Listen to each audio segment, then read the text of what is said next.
Today is February 7th, 2020. This is the meeting of the City of Fairhope Development Review Committee.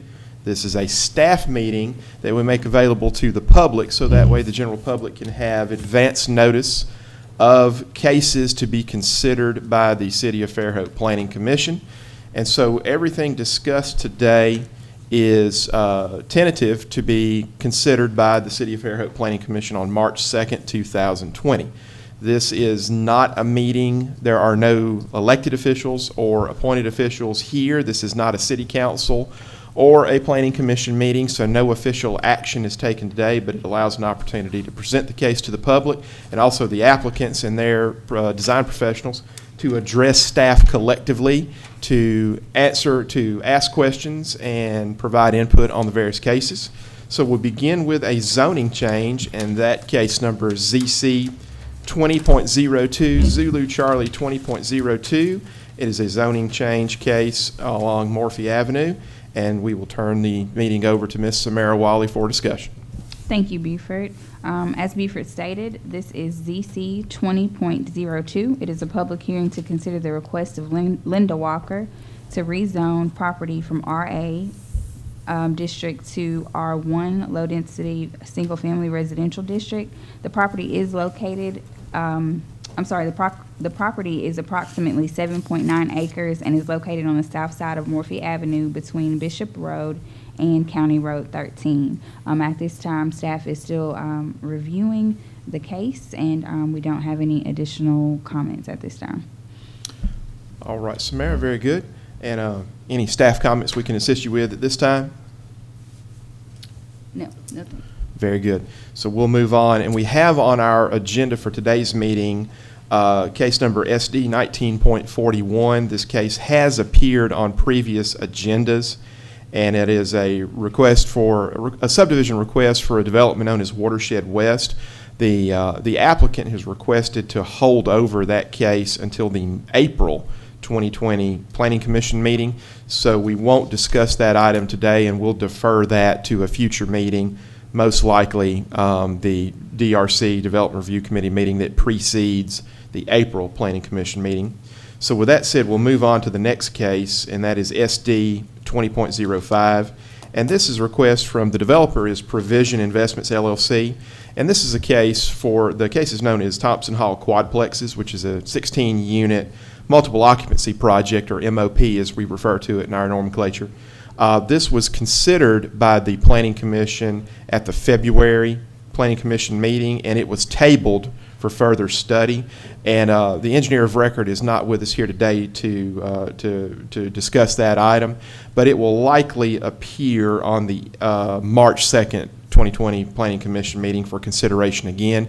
We just wanted to mention it here that it is an active project. It is on an active agenda, and very likely could be considered in March. So with that said, we'll move on to case number SD 20.06. And this is a 3-lot minor subdivision, and I will turn it over to staff. Thank you, Buford. This is SD 20.06. This is a public hearing to consider the request of Wayne and Sherry Mosley for plat approval of Mosley Estate Farms, a 3-lot minor subdivision.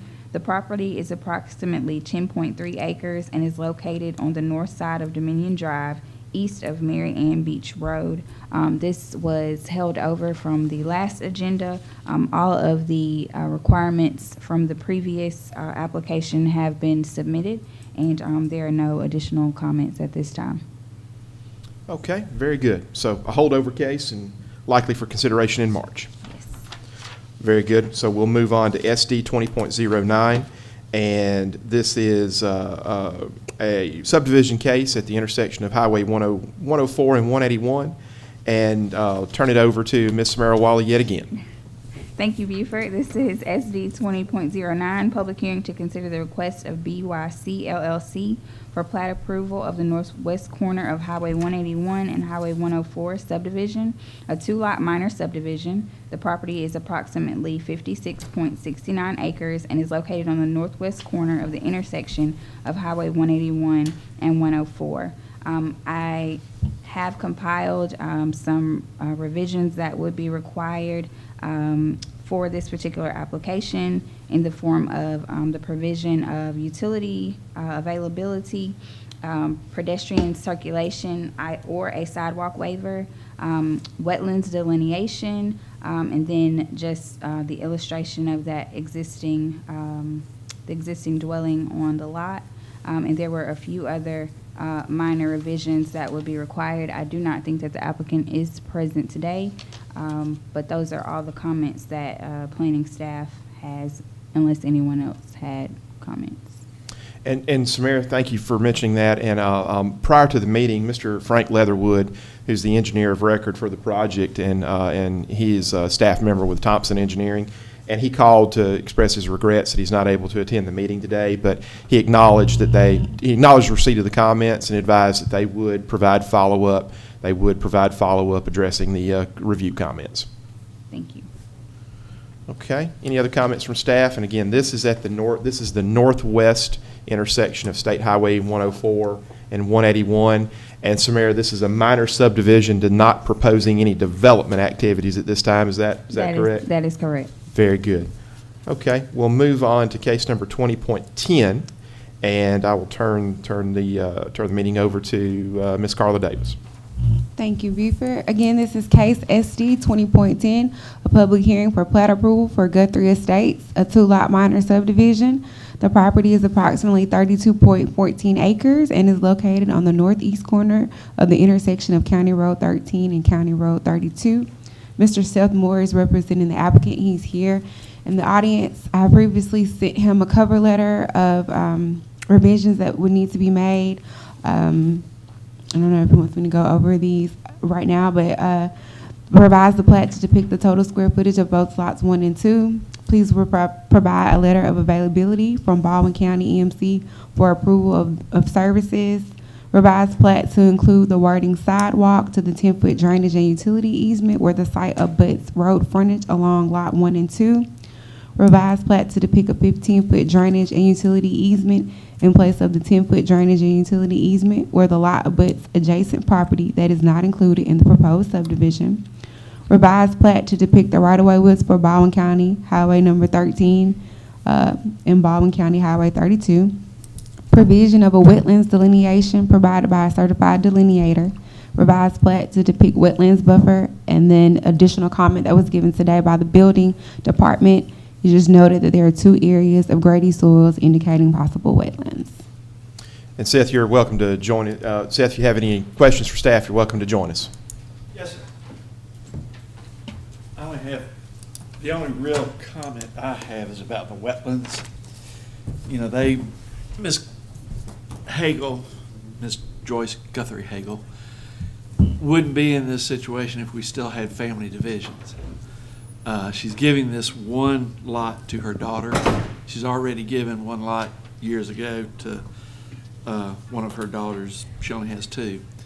A lot that's next to this 3-acre lot. And I wanted to give this to you all to let y'all see it, that yes, she realizes there's some wetlands on the property, but they don't touch the one that she's giving to her daughter. And she doesn't plan on doing anything for this property for another 20 years or more, you know, because she doesn't intend to sell it. She, you know, lets the farmers farm it, you know, as you can see in the aerial photo. And if she got it delineated today and did something 10 years from now, she would be required to rehave it delineated because it only is, you know, good for 5 years. So she asked me to ask you all, could she get a variance from that? Because she doesn't plan to do anything with that property. And if it was ever to be re-subdivided, what if, after she gets approval, she sells it to Joe Blow, he would have to go out there and delineate it, for whatever he or she might do to that property going forward. But she has no plans on doing anything other than giving that 3-acre lot to her daughter. And Seth, the answer there, and I'm going to address 2 things you said that are very important. And we'll tackle the first one, the wetland delineation. And of course, it's our duty to enforce the subdivision regulations, and that is a requirement of the subdivision regulations. If it is the desire of your client to request a waiver from that portion of the subdivision regulations, you're certainly welcome to make that submission. And Emily, what would be the date we would have to have that information for advertisement purposes?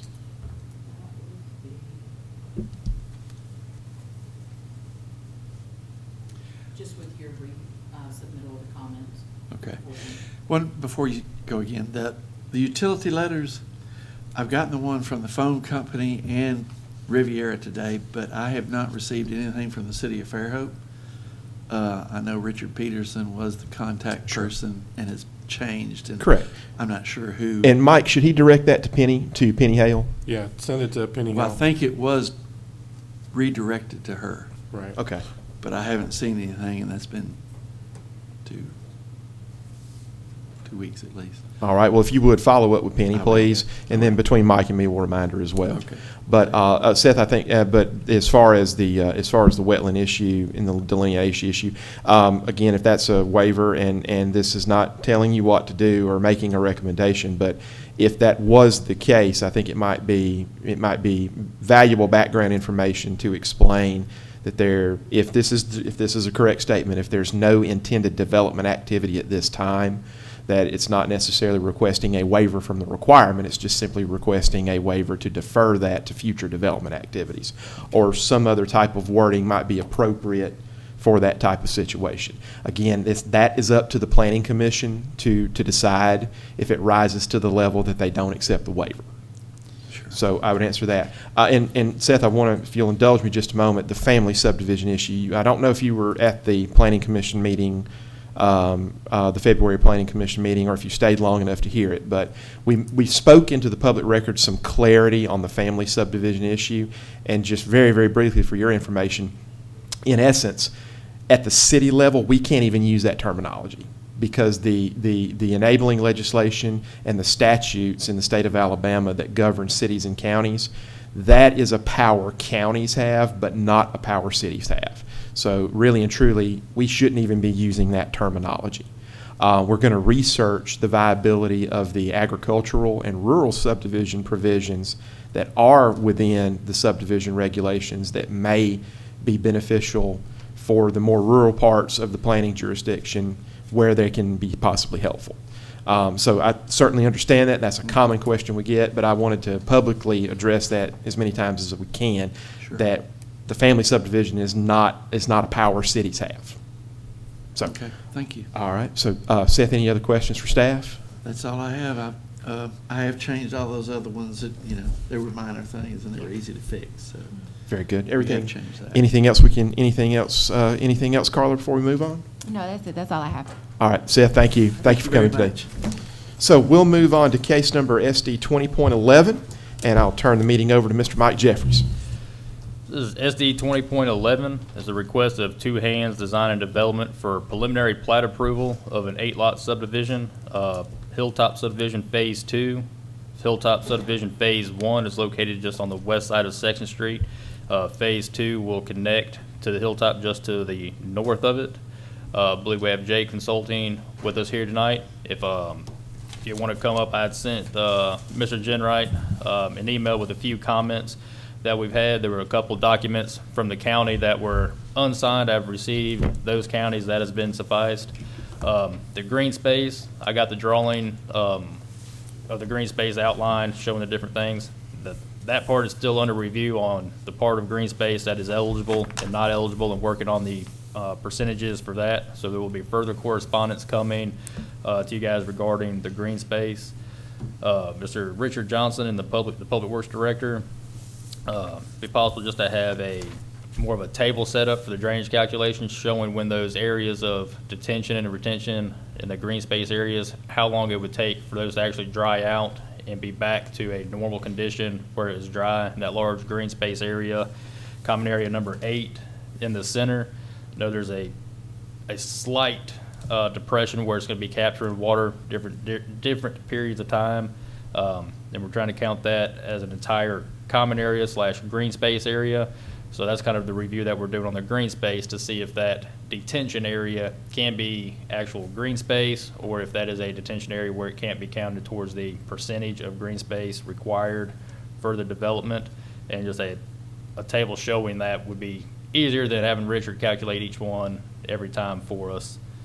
The next note was by Richard Peterson to possibly relocate all the fire hydrants to be outside of the road and on the other side of the sidewalks, still inside that easement, were some of his concerns. There were a couple notes for the plat. If we can just show the actual square footage for each lot. There's a signature block for the city engineer. We don't have a city engineer, so that can just be removed from the plat altogether. The right-of-way for the proposed Calyx Circle is showing that it's a 40-foot right-of-way that is circling around, and it appeared on the drawings that intent is for it just to be a two-way street going all the way around. I think that the subdivision regulations require a 50-foot right-of-way. Our table 5.3 in the subdivision regulations show the different dimensions and requirements for road widths. That is still under review for that to see if a 40-foot, I believe is going to be a 50-foot right-of-way is going to be required, or a waiver from that regulation that's due by the 14th to the Planning Commission to allow for a 40-foot right-of-way. The connecting right-of-way from Phase 1 is 50-foot, and then it's reduced to 40-foot. And I'll have some more correspondence coming for that. The only other note was on lots 33 and 34, the subdivision regulations require that a 15-foot side and rear easement for utilities and drainage. So we just need to increase this from 7.5 foot on those sides to 15 foot. We can't split 7.5 on a piece of property that's owned by somebody else. All the other easements appear to be 15 feet around the perimeter of the subdivision. And just a note, for Phase 1, this connection was not actually contemplated there in the Phase 1 platting. That's still under construction right now. So a condition of approval would be conditional upon approval that Phase 1 gets approved to allow for this connection to come out to this piece of property here. Just a minor condition of approval. The lots that were modified from Phase 1 appear that they still meet the minimum for an unzoned property, still 100 foot by 15,000 square feet. I don't foresee any problems there on that end of it. And as of right now, that was the few comments that I had. Did you have any questions for staff at this time? I guess Lee Rambo with Jade Consulting. Trey was not able to make it today. A couple of items you clarified on the 40-foot right-of-way. With that being common space in the middle, that is essentially a 158-foot right-of-way going through there, because there's blanket easements across that entire common area number 8. So we probably need some additional discussion between staff and us about that. Typically, a lot of these phases where it's smaller, it's just shown as right-of-way varies.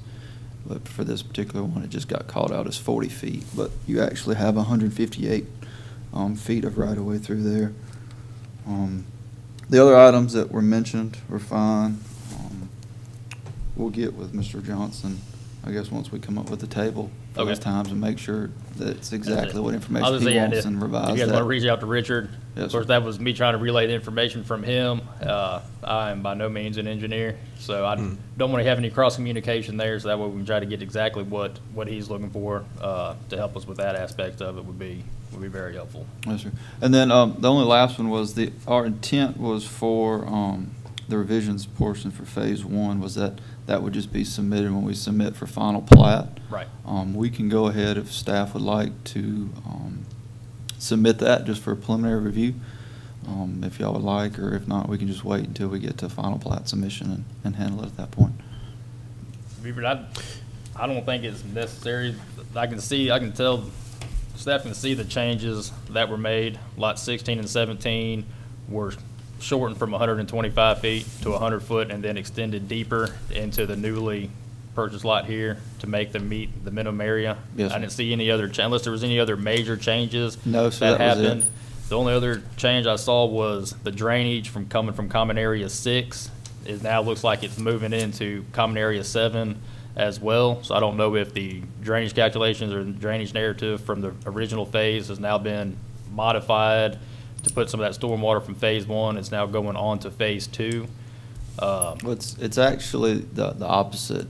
Phase 1 is not discharging into phase 2. There is a slight portion of phase 2 that discharges around into that common area 6.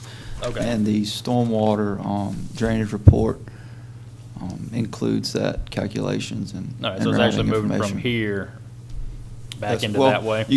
You'll have Sorry. 2 points of discharge, so the majority, I'm sorry There you if go. I need to be speaking in the mic or not, but the majority of this subdivision portion for phase 2 collects, and there's a inlet / junction box Mhm. right here roughly where this corner is that comes over. So phase 2 discharges here, and then this portion here comes around and then discharges into the current pond in phase 6, or common area 6. And then its discharge stays the same. That overflow structure and discharge point are not changing, and that is Gotcha. right here on the corner. Lee, that sounds fine, because all of that'll be reflected in your as-built drawings when you get ready to do your final plat on phase 1. Yes, sir. So that'll be fine. And just kind of build on the chart that Mike was talking about. Some other applicants will include it in tabular form, where they'll show us the 25, 25, 50, and 100-year storm events. Give us an elevation. Give us the storm event, the flow in cubic feet per second, and the elevation it attains when it drains down to that level. Mm-hmm. So that's kind of an example of how we've seen it before. Yes, sir. Well, there should be, and like I said, we'll review with him and make sure. Yeah, But just- there's just- a table in there that shows what the water elevations are at each Okay. one of those storm events Okay. within the drainage. But we'll Sure. get with him and make sure Yeah, exactly. and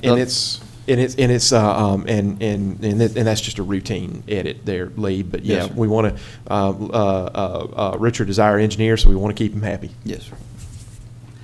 And I that's- brought some additional copies of this Okay. if you needed it or Yeah, not. so I'll take that, I'll put it in the Y'all have those. file, that'd be great. And on the, I guess one thing, sorry, take up Yeah. too much time. On the comment about the, show the square footage for each lot. The surveyor, puts that square footage in an area data table, which is shown on the plat, right here. Didn't know if that was acceptable or if that comment was reflected towards our civil plans, that we needed to have those on our civil plans as well, or, That table, that'll suffice. okay. I just didn't see it. Didn't see it when I was looking through making initial comments, but that table over there, as long as it's there, we got the finished floor elevations are showing on here. We got everything. I just wanted to make sure Yeah. that I knew what it was for each, and then it has common areas too. So that table's fine, so you can disregard, Okay. that comment. We don't need to clutter up the plat anymore for that. Yeah, we'd like to have it on the plat, but we understand sometimes the plat gets so cluttered it's hard to read. So Yes, sir. completely understandable. He just put it over there just to On, kind of. on the plat, just not on each lot. So Yeah. that's fine. Yes, sir. Not a problem there. Any more questions? Oh, that's great. That's it. All right, thank you, Mike. So we'll move on to SD 20.12, and this is a final plat request. And Carla, if you would introduce it and give the background, and then I'll give the follow-up comments about what we've been doing, because Carla's handling the case, but I'm assisting her, and if she'll introduce it and describe it, then I'll give some additional comments. Yeah, this is SD 20.12, a public hearing to consider the request of the Retirement Systems of Alabama for final plat approval of Battle Trace Phase 6, a 45-lot subdivision. The property is approximately 15.2 acres and is located on the west side of South Section Street, approximately a half a mile north of Battles Road. Mr. Tim Lawley is representing the applicant, and although he's not here today, there was an email that was sent with the cover letter and the checklist identifying the deficiencies found with the site plan and the application. Today we received comments from building that stated there were no hydric soils, prior web soils, but map shows Blue Line Creek will require a flood study. And so I assume these revisions need to be prepared before February the 14th. Very good. And as Carla said, Tim Lawley with Goodwin Mills and Kaywood is the engineer of record. And Tim couldn't be with us here today, but he acknowledged receipt of all the comments. And he acknowledged receipt of the comments and advised that they'll address the comments via follow-up correspondence. So thank you, Carla. And then we will move on to, let's see. And so Casey, we'll invite you to the table. We're going to discuss SD 20.13, and this is a request of the Highlands at Fairhope Village. And this is a request for a 24-lot subdivision. And this is included in the Fly Creek development, which is very near the Publix store in Fairhope off US Highway 98. 24-lot subdivision, and Casey Hill's with us. Casey, it's very, very simple. This one's very simple, so not a lot to review. But essentially what it's doing is we have an existing multiple occupancy project for the Highlands of Fairhope Village, which is, of course, the townhouses. And then the retreat at Fairhope Village is immediately south of there, which is the 240-unit apartment complex. And so what we're going to request, Casey, is ask for simultaneous preliminary and final plat approval, because all of the improvements are being conducted under the MOP approval. And so that detailed study was conducted there. This is basically just creating the lots for conveyance purposes. The only comment we had, Casey, was because this one's a bit complicated, because you have a re-subdivision of a re-subdivision of a re-subdivision, the wording of the title of the subdivision, the Revenue Commission has asked that we change that wording slightly, and I will email that to you and Steve Pumphrey later on today. The Revenue Commission answered my email about that right before this meeting, so I will forward that on. But other than that, we don't really have any comments. We thank you for the and the applicant for reflecting the various easements on the property, and I think that's it as far as comments on, unless you have any questions for staff. No, not today. All right. Well, Casey, thank you. Thank you for coming. Have a great day. Like I said, in lieu of writing a letter, I'll send that just as an email to you and Steve, and then when I get the staff report prepared, I'll give a copy to you and Steve as well. Appreciate it. Very good. So our final regular case is SR 20.01, a site plan review for Mr. Hunter Simmons. Thank you, Buford. This is a follow-up to a previous MOP located at, we don't have the address of, I'm sorry, at the intersection of Pier Avenue and South Mobile Street, 15 Pier Avenue. The MOP had some conditions of approval, and kind of start with those reviews just for reference. There is a sidewalk requested that connected along the Pier Avenue side to Mobile Street that has been shown on the plans. We'll have Public Works fully review that, but everything looks okay so far. Second requirement was a request of a revised landscape plan, which has not been submitted, but I have talked to the engineer on record, and Larry Smith, was he going to be here? Okay. And they're working on that. There's a couple of procedural things, and there was the request to remove one of the three requested parallel parking spaces, which has been done, and a landscape buffer put between the two existing ones, and 5 bicycle spaces have been added to the site in lieu of 1 parking space. And sir, are you here on behalf of Larry? Yeah. Okay, you're welcome to. Yeah, you're welcome to join us if you have any questions. All right. He kind of just sent me as a messenger, but okay. I didn't really have much to say. He did say there was something on the architect's plan about a garage door that was. And sir, I'm sorry, we don't know you. Sorry, Jackson Burkbigler. I'm EIT for Larry. Okay, very good, very good. We'll get to that. I'll kind of get at the spot of asking absolutely. that. Let me kind of run through just for on records, because it's for the public as well. So I'll kind of mention these, and then we can kind of talk about that. I've got a perfect place for us to discuss that door. Absolutely. Okay. All right. This is adjacent. It is mixed use. And it is adjacent to R2, which will require a fence along between the two properties. It's not quite shown on the plan. I think the line's there. Maybe it's not labeled, so we'll need to see some details on that one, just separating those two properties. The landscape plan might answer some of these questions, so that may be the clarification on the garage doors. I know there appears to be some garage doors kind of that previously were meant for drive-through traffic. Now they're exiting onto landscape, but, you know, they could be glass and just used for breeze or whatever. Right. And then there's another area that was designed as well for drive-through that's not showing landscape, and now it's just a blank wall. So some of those architectural details are questions that we can get to, and I think a revised landscape plan will clarify some of those things, just looking at the information we needed. So I don't have too big of a concern with that.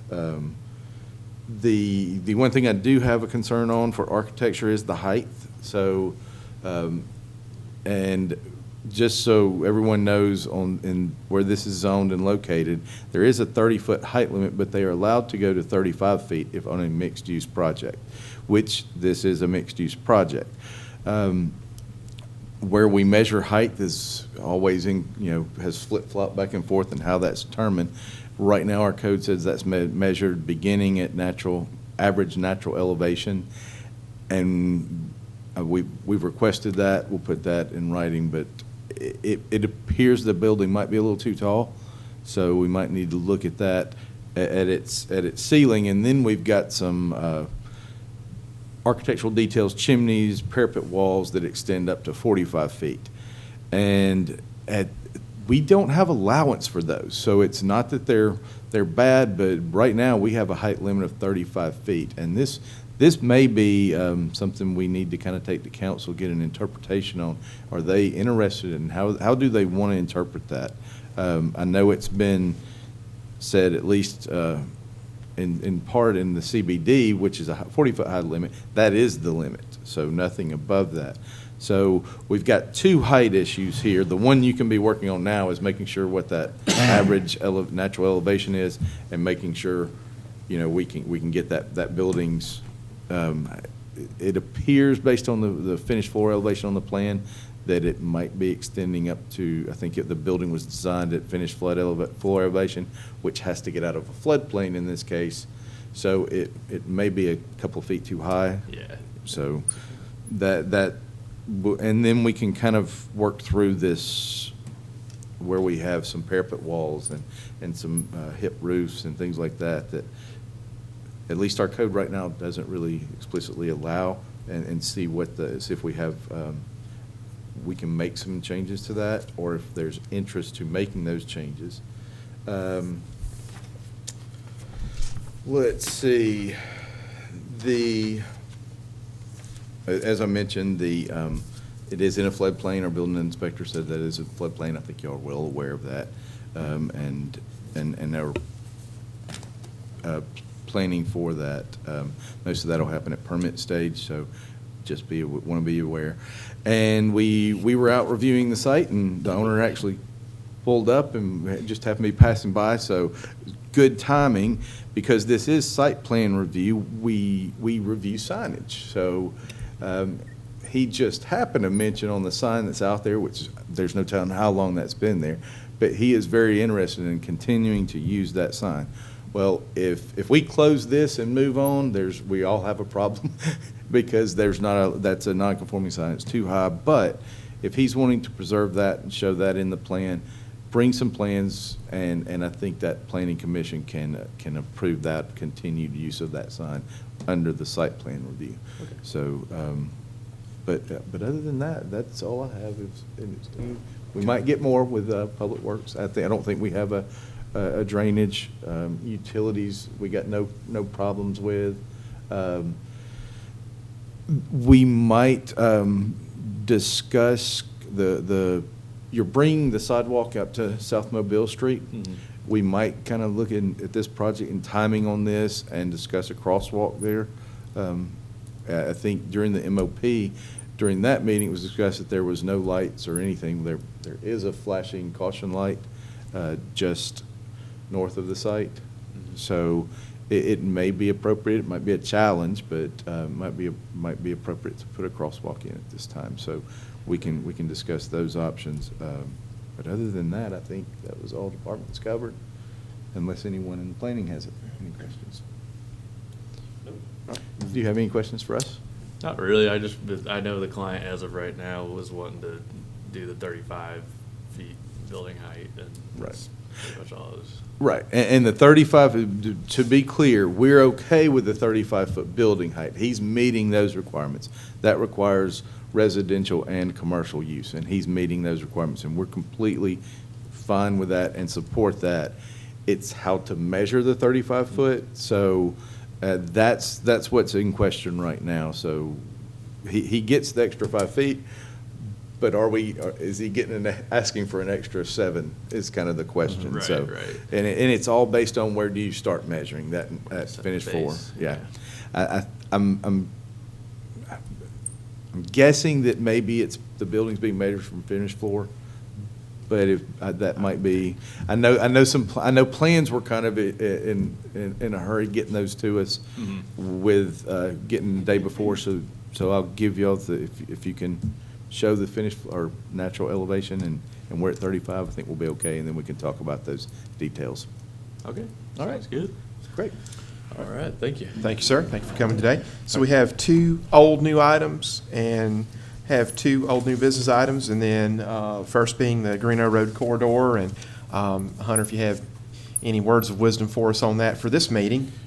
Well, I wasn't prepared to talk about Greeno, and I won't. We will have a meeting on the 18th, Emily?